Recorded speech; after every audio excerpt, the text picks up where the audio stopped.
গল্প শুনুন সঙ্গে বাপন চ্যানেলে আপনাদের স্বাগত। আজকের গল্প হুমায়ুন আহমেদের লেখা বেবি রুথ। আমার পাশের ঘরের বাসিন্দা ৭০ বছরের বুড়ি এলিজাবেথ এন্ডারসন একটা সাপ কিনে এনেছে। সে নাকি পুষবে। প্রথমে খবরটা বিশ্বাস করিনি। বুড়ির ঘরে ঢুকতেই দেখি সত্যি সত্যিই সাপ। চৌকো ধরনের কাচের বাক্সে অজগর সাপের মতো দেখতে প্রকাণ্ড এক সাপ কুণ্ডলি পাকিয়ে আছে। আমেরিকানদের কোনো কাণ্ড কারখানায় অবাক হব না বলে সিদ্ধান্ত নিয়েছিলাম। সিদ্ধান্ত ভুলে হতবম্ব হয়ে তাকিয়ে রইলাম। বুড়ি হাসিমুখেই বলল, কত দিয়ে কিনেছি বলো তো?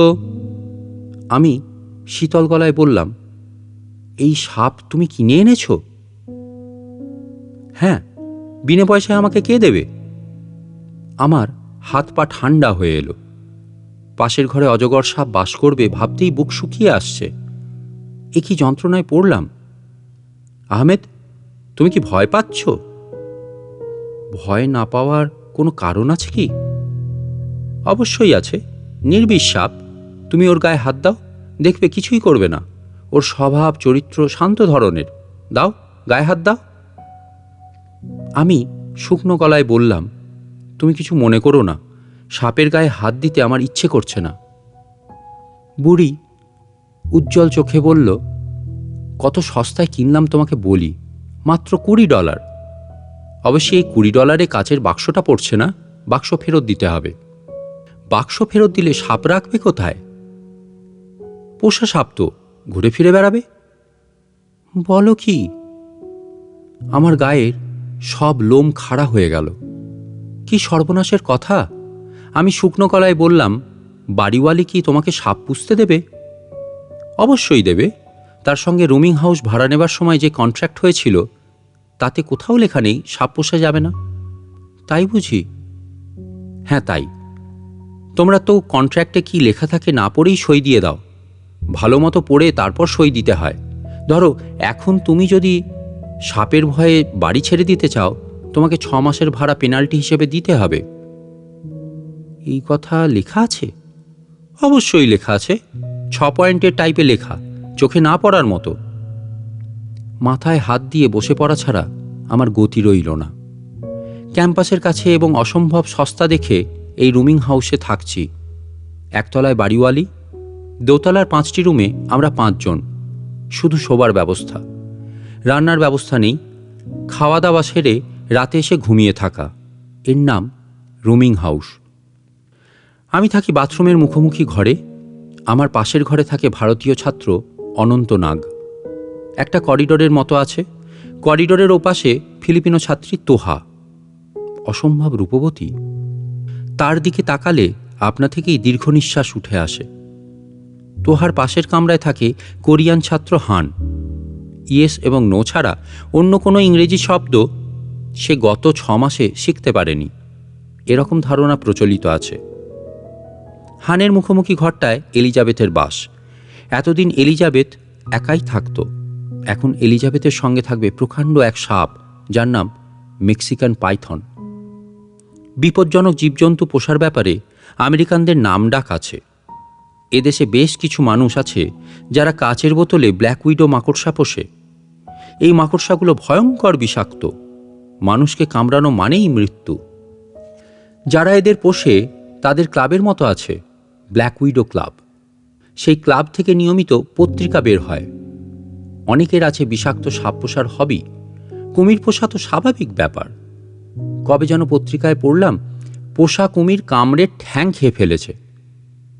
আমেরিকান ছোট বড় সব শহরেই পেট হাউস আছে, যেখানে তক্ষক থেকে শুরু করে মাকড়সা পর্যন্ত কিনতে পাওয়া যায়। বুড়ি সাপ কিনে আনার পর রুমিং হাউসের সদস্যদের মধ্যে বিষাদের ছায়া নেমে এলো। কেউ বাড়ি ছেড়ে যেতে পারছে না, আবার থাকতেও ভরসা পাচ্ছে না। প্রথম রাতে আমার এক ফোঁটা ঘুম হলো না। এদেশে মশারি বলে কিছু নেই। মশারি থাকলে মশারি ফেলে খানিকটা নিশ্চিন্ত বোধ করতাম। সারা রাত বিছানায় বসে পার করে দিলাম। প্রতি মুহূর্তেই মনে হচ্ছিল, এই বুঝি মেক্সিকান পাইথন গা বেয়ে উঠে আসছে। দ্বিতীয় দিনের ঘটনা। ফিলিপিনো তরুণী তোহা বাথরুম থেকে চেঁচিয়ে কি যেন বলতে লাগলো, তার নিজস্ব টেগালোগ ভাষা। আমরা কিছুই বুঝছি না, তবে চিৎকারের ধরন দেখে মনে হচ্ছে বাবারে মারে খেয়ে ফেলল রে এই গোছের।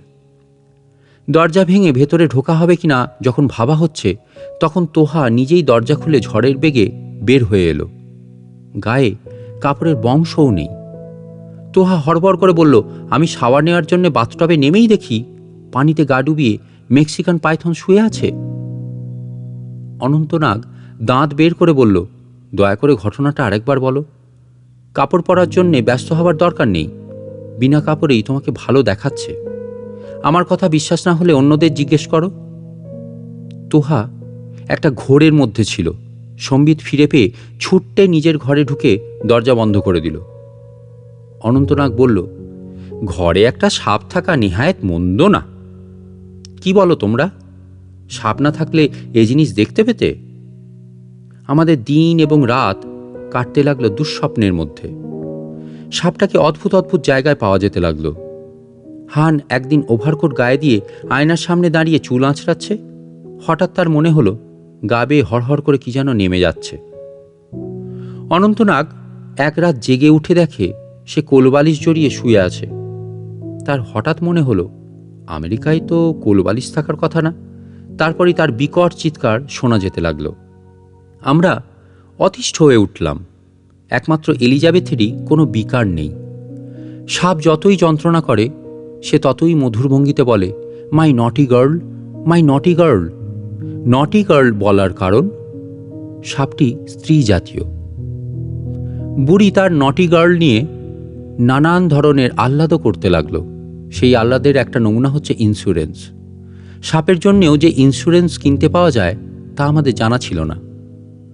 এই বিচিত্র দেশে সবই সম্ভব। আমি ঠিক করে ফেললাম 6 মাসের পেনাল্টি দিতে হলেও আমি এই রুমিং হাউসে থাকব না। সারাক্ষণ আতঙ্কের মধ্যে বাস করা যায় না। অনন্তনাগ এবং হানেরও একই মত। শুধু তোহা বলল, সাপটা বড় হলেও তার মুখটা ছোট, সেই মুখ দিয়ে সাপটা তাকে গিলে খেতে পারবে না। কাজেই অসুবিধা কি, থাকুক না।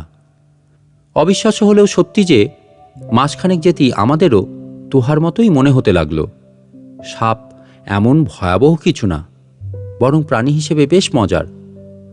সরীসৃপ জাতীয় প্রাণীর মস্তিষ্ক অতি ক্ষুদ্র হয়। সে কারণে তাদের বুদ্ধিবৃত্তি নিম্ন পর্যায়ের হওয়ারই কথা। দেখা গেল আমাদের এই সাপের বুদ্ধিবৃত্তি বেশ উচ্চ পর্যায়ের। সে টিভি দেখে। আমাদের মধ্যে একমাত্র তোহার ঘরেই টিভি আছে। টিভি অন করা মাত্র মেক্সিকান পাইথন উপস্থিত হয়। সুবিধা মতো একটা জায়গা সে কুণ্ডলি পাকিয়ে শুয়ে থাকে। যতক্ষণ টিভি চলে ততক্ষণ সেখান থেকে নড়ে না। তোহার ধারণা টিভির কিছু বিশেষ প্রোগ্রাম, যেমন বার্নি মিলার, থ্রিজ কোম্পানি, তার খুব পছন্দ। এই সময় তাকে বেশ উত্তেজিত মনে হয়। ফোঁস ফোঁস জাতীয় শব্দ করতে থাকে। এলিজাবেথ তার পোষা সাপের নাম রাখল রুথ। রুথ বলে ডাকলে সে অবশ্যই ছুটে উপস্থিত হয় না, তবে মেঝেতে আঙুল দিয়ে কয়েকবার টোকা দিলেই ছুটে আসে। রুথের রসবোধ বেশ প্রখর বলেই আমাদের মনে হলো। তার রসবোধের উদাহরণ না দিলে ব্যাপারটা বোঝা যাবে না। ধরা যাক বাইরের কোনো গেস্ট এসেছে, পা নামিয়ে বসে জমিয়ে গল্প করছে। তার নজর এড়িয়ে ধীরে ধীরে তার দিকে অগ্রসর হবে। তার পায়ের কাছে এসে হঠাৎ নিমেষের মধ্যে গেস্ট বেচারার দুপা সে তার শরীর দিয়ে জড়িয়ে ফেলবে। গেস্ট বেচারা ভয়ে আতঙ্কেই যতই চেঁচাবে আমরা ততই হেসে ওর গায়ে গড়িয়ে পড়ব। অন্যান্য প্রাণী পোষার চেয়ে সাপ পোষার ঝঞ্ঝাট অনেক কম। এ সত্ত্বেও সহজেই টের পেলাম তাকে খাওয়ানোর যন্ত্রণা নেই। সপ্তাহে একদিন সে একটা ইঁদুর খায়। সেই ইঁদুর আমাদের খাওয়াতেও হয় না। আমরা তাকে পেট শপে নিয়ে যাই। পেট শপের কর্মচারীরা খাইয়ে দেয়। বিনিময়ে $1 দিতে হয়। চমৎকার ব্যবস্থা। স্প্রিং কোয়ার্টার শেষ হবার আগে আগে রুথ উধাও হয়ে গেল। আমরা খোঁজাখুঁজি চূড়ান্ত করলাম, লাভ হলো না। রুমিং হাউসের সদস্যদের যে কি পরিমাণ মন খারাপ হলো বলার না। সবচেয়ে মন খারাপ করলো তোহা। প্রায় নাওয়া খাওয়া ছেড়ে দেওয়ার মতো অবস্থা। সে গির্জায় মোম জ্বালিয়ে এলো, রুথ ফিরল না। রুথের উপস্থিতিতে যেমন অভ্যস্ত হয়েছিলাম, অনুপস্থিতিতেও একসময় অভ্যস্ত হয়ে গেলাম। রুমিং হাউসের সদস্যদের মধ্যে হান চলে গেল নিজের দেশে। হানের জায়গায় থাকতে এলো আমেরিকান ছাত্র কার্ল। তোহা এক আমেরিকান কোটিপতিকে বিয়ে করে চলে গেল আটলান্টায়। দিন আগের মতোই কাটতে লাগলো। বুড়ি এলিজাবেথ ব্যাঞ্জো নামের একটা বাদ্যযন্ত্র কিনে নিয়ে এলো। সময়ে অসময়ে সে যন্ত্র বেজে ওঠে। বিরক্তির এক শেষ। আমার কোয়ার্টার ফাইনাল মাথার উপর, দম ফেলার সময় নেই। বেবি রুথের কথা আমরা ভুলেই গেলাম। মনে রাখার ক্ষমতার মতো ভুলে যাবার ক্ষমতাও মানুষের অস্বাভাবিক। এক সন্ধ্যায় পড়ার টেবিলে উবু হয়ে কোয়ান্টাম মেকানিক্সের একটি জটিল সমাধান করার চেষ্টা করছি। এক একবার এক এক উত্তর হচ্ছে। নিজেকেই নিজে গাধা বলে গালাগালি করছি। তখন বিকট হইচই শুরু হলো। বড় ধরনের ভূমিকম্প হলে সবাই যেমন একসঙ্গে চেঁচাতে থাকে, সেরকম অবস্থা। বই বন্ধ করে ঘরের বাইরে এসে থমকে গেলাম। রুথ ফিরে এসেছে, তবে একা ফেরেনি। তার সঙ্গে কিলবিল করছে গোটা 20 সাপের ছানা, সবকটি প্রায় 1 ফুটের মতো লম্বা। বোঝাই যাচ্ছে রুথ কোথাও গিয়ে ডিম দিয়েছে। বাচ্চা ফুটিয়ে তাদের খানিকটা বড় করে নিয়ে এসেছে আমাদের দেখাতে। সাপের ছানাগুলো ঘরময় ছড়িয়ে পড়ল। আমরা সবাই বিছানায় পা উঠিয়ে বসে ঠকঠক করে কাঁপছি। এলিজাবেথ নিজে হেল্প হেল্প বলে চিৎকার করে গলা ভেঙে ফেলল। বাড়িওয়ালি দমকল বাহিনীকে টেলিফোন করল আমাদের উদ্ধার করার জন্যে। দমকল বাহিনী সঙ্গে সঙ্গে চলে এলো। সাপ ধরার কলাকৌশল তাদের জানা নেই। তারা খবর দিয়ে অন্য কাদের যেন আনল। সাপ ধরে ধরে পলিথিনের ব্যাগে ভরা শুরু হলো। রুথ কোনো রকম প্রতিবাদ করল না। সে হয়তো গভীর ভালোবাসায় তার বাচ্চাগুলোকে আমাদের দেখাতে এনেছিল। বেচারি জানে না মানুষ শুধু মানুষের ভালোবাসাই গ্রহণ করতে পারে। অন্য কারোর ভালোবাসা গ্রহণ করার ক্ষমতা মানুষের নেই। আপনারা শুনছিলেন গল্প শুনুন সঙ্গে বাপন চ্যানেলে আজকের গল্প হুমায়ুন আহমেদের লেখা বেবি রুথ। গল্পটি ভালো লেগে থাকলে ভিডিওটিতে লাইক করে এবং চ্যানেলটিকে সাবস্ক্রাইব করে পাশে থাকবেন। আবার দেখা হচ্ছে পরবর্তী গল্পে। আজকের মতো টাটা।